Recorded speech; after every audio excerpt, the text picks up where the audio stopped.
உங்கள் favourite TV ஷோக்களை இனி miss பண்ண தேவையில்லை. ZEE5 இல் முற்றிலும் இலவசமாக காணுங்கள், இங்கேயும் எப்பொழுதும். வாங்க சார். அண்ணா கொஞ்சம் இருங்க. சரிங்க சார்.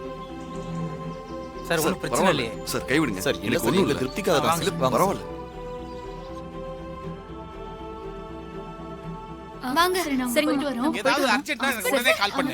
சரி என்ன ஆச்சு? மாமா அதெல்லாம் ஒண்ணு இல்ல மாறி. டேய் மாப்ள என்ன ஆச்சுடா?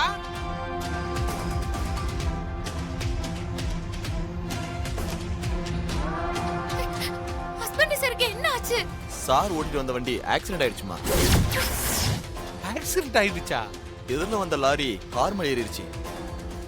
சாருக்கு நெத்தில அடிபட்டு மயங்கிட்டாரு. ஹாஸ்பிட்டலுக்கு கூட்டிட்டு போயிட்டு தான் வந்திருக்கோம்.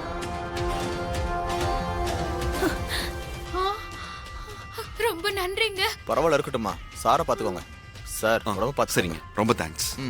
மாறி ப்ளீஸ் அழாத மாறி. ஹஸ்பண்ட் சார் வேற எங்கயாவது அடிபட்டிருக்கா? ஐயோ அதெல்லாம் ஒண்ணு இல்ல மாறி, பயப்படுறதுக்கு எதுவுமே இல்ல. அவங்களே தான் கூட வந்து வீடு வரைக்கும் விட்டு போறேன்னு வந்தாங்க. நீ பயப்படாத. டேய் மாப்ள ஒண்ணு இல்லடா. மாமா ஒண்ணு இல்ல மாமா. போன் ஸ்விட்ச் ஆஃப் ஆயிருந்துச்சுப்பா. நீ ஆபீஸ் வர போய் சேரல, அதனால மாறி ரொம்ப பயந்துட்டா. நாங்களும் அவ பயப்படுறத பார்த்து பயந்துட்டோம். ஆமா மாமா, மாறி பயந்த மாதிரி உங்களுக்கு ஆக்சிடென்ட் ஆயிருக்கு. மாமா நீங்க மேல போய் ரெஸ்ட் எடுங்க. மாறி மாமாவை கூட்டிட்டு போ. வாங்க. பாத்து படா மாப்ள. என்ன அது? இந்த வீட்ல கெட்டது ஒண்ணு மாத்தி ஒண்ணு நடந்துகிட்டே இருக்குதே. கால பைரவருக்கு பூஜை பண்றேன்னு சொல்லிட்டு நீங்க ரூமுக்குள்ள போய் கதவை சாத்திட்டீங்க மாதாஜி. ஆனா இந்த வீட்டுக்குள்ள என்னென்னமோ நடந்து போச்சு தெரியுங்களா? என்ன சொல்றப்பா நீ? நீங்க எல்லாரும் இப்படி வருத்தப்படுற அளவுக்கு அப்படி என்னப்பா நடந்துச்சு? கிச்சன்ல சமைச்சிட்டு இருந்த ஸ்டீஜாவோட புடவையில திடீர்னு நெருப்பு பிடிச்சிச்சு தெரியுமா? அப்படியா? அம்மாடி ஸ்ரீஜா, அடுப்பு கிட்ட நின்னு வேலை செய்யும் போது புடவை முந்தானைய பத்திரமா இழுத்து சொருகிட்டு வேலை பார்க்கணுமா? என் முந்தான அடுப்புல பட்டு ஒன்னும் தீ பிடிக்கல. கீழே தொங்கிட்டு இருந்த முந்தானையில எப்படி தீ பிடிச்சதுன்னு தெரியல. நல்ல வேலை, ஸ்டீஜா புடவையில நெருப்பு பிடிச்சத நான் தான் பார்த்தேன். சத்தம் போட்டு மாறி வந்து தீ அணைச்சிட்டா. நான் மட்டும் பார்க்காம இருந்திருந்தா ஸ்டீஜா நிலைமை என்ன ஆயிருந்திருக்கும்? விக்கெட் போயிருக்கும். நான் கும்பிட்ட கால பைரவர் தான் ஸ்ரீஜாவை ஆபத்துல இருந்து காப்பாத்திருக்காரு. வீட்ல தான் ஸ்ரீஜாவுக்கு இப்படி ஒரு ஃபயர் ஆக்சிடென்ட் நடந்துச்சுன்னா சூர்யா மாப்பிளைக்கு கார்ல ஆக்சிடென்ட் ஆயிடுச்சு மாதாஜி.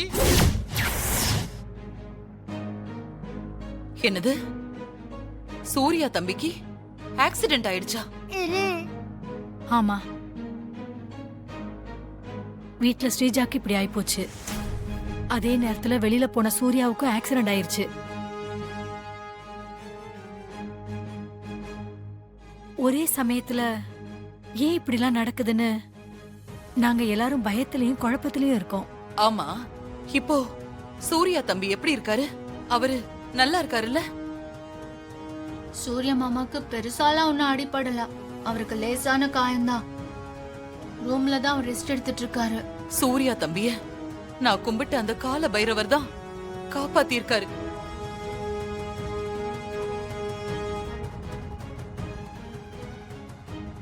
ஆமா, நீங்க எல்லாரும் இங்க இருக்கீங்க. மாரிய காணமே. மாரி எங்க? மேல சூர்யா தம்பி கூட மாரி பேசிட்டு இருக்காளோ? மாதாஜி, மாரியும் உங்களை போலதான் பூஜை புனஸ்காரம்னு தெய்வ நம்பிக்கை ரொம்ப அதிகம். பெரிய பக்திமான். வீட்ல அடுத்தடுத்து இப்படி சம்பவங்கள் நடந்துட்டு இருக்கிறதுனால அம்மன் கிட்ட முறையிடுறதுக்கு கோயிலுக்கு போயிருக்குது. ரொம்ப நல்ல விஷயம்தான். காசி விஸ்வநாதா காப்பாத்துப்பா. கால பைரவா இந்த குடும்பத்தை நல்லபடியா காப்பாத்துப்பா. காப்பாத்திட்டாலும் சொல்லு மாறி. சாமி, அம்மன் அருளால பின்னாடி நடக்க போற சம்பவங்கள் எனக்கு முன்னாடியே கனவு மாதிரி வரும். ஹஸ்பண்ட் சாருக்கு வீட்ல இருக்கிறவங்களுக்கு தெரிஞ்சவங்க தெரியாதவங்கன்னு இப்படி யாருக்கு எந்த அசம்பாவிதம் ஏற்பட்டாலும் எனக்கு கனவா வரும்.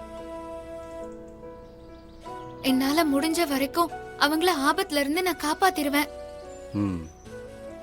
ஆனா இன்னைக்கு வெளியே போன ஹஸ்பண்ட் சருக்கு கார் விபத்து நடந்திருக்கு. வீட்ல இருந்து என் தங்கச்சி ஸ்ரீஜா புடவையில தானா நெருப்பு பிடிச்சு எரிஞ்சுது. எனக்கு தெரிஞ்ச செண்பகவள்ளி அக்கா அவங்க மேல பூந்தொட்டி விழ பார்த்து ஆபத்துல இருந்து தப்பிச்சிருக்காங்க. ஆனா இத பத்தி எனக்கு எந்த விதமான கனவும் வரல. நடக்க போற அசம்பாவிதங்கள் முன்கூட்டியே கனவா வந்துட்டு இருந்தது எனக்கு. ஆனா இன்னைக்கு ஏன் அப்படி வரல? ஏதோ தப்பா இருக்குன்னு என் மனசுக்கு தோணுது சாமி. எனக்கு ஒரே குழப்பமா இருக்கு. நீங்க தான் என்ன தெளிவுபடுத்தணும்.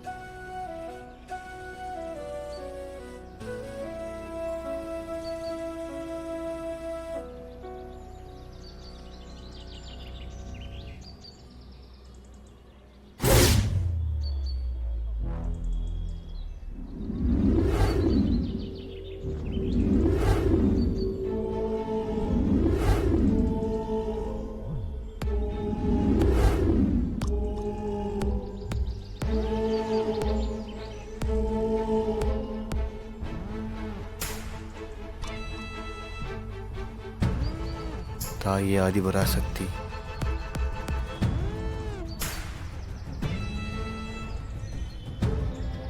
இது உனக்கு சோதனை காலம் மாறி. என்ன சாமி சொல்றீங்க? பின்னாடி நடக்க போறத முன்னாடி உனக்கு கனவா காட்டுற அந்த அபூர்வ சக்திக்கு ஆபத்து ஏற்பட்டிருக்கு. ஏதோ தப்பா இருக்குன்னு உன் மனசுல தோன்றது ரொம்ப சரிதான்.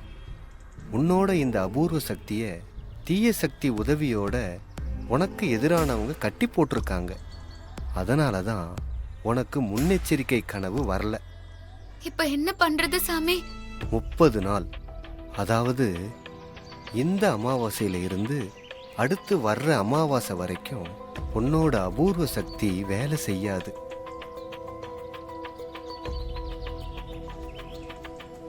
இந்த நாட்கள்ல நீ ரொம்பவும் எச்சரிக்கையா இருக்கணும். உனக்கு எதிரா ஏதோ நடக்க போகுது. அது உனக்கு தெரியக்கூடாதுன்னு தான் உன்னோட அபூர்வ சக்தியை உன்னை அழிக்க நினைக்கிறவங்க கட்டுப்படுத்தி வச்சிருக்காங்க.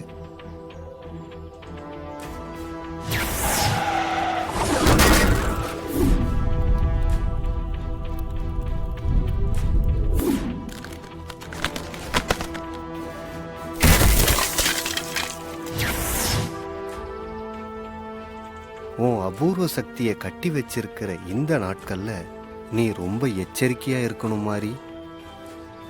நீ கவலைப்படாத, அம்மன் எப்பவும் உனக்கு துணையா இருப்பா. ஜீ5 ஆப்பை டவுன்லோட் செய்து அனைத்து எபிசோடுகளையும் இலவசமாக பாருங்க.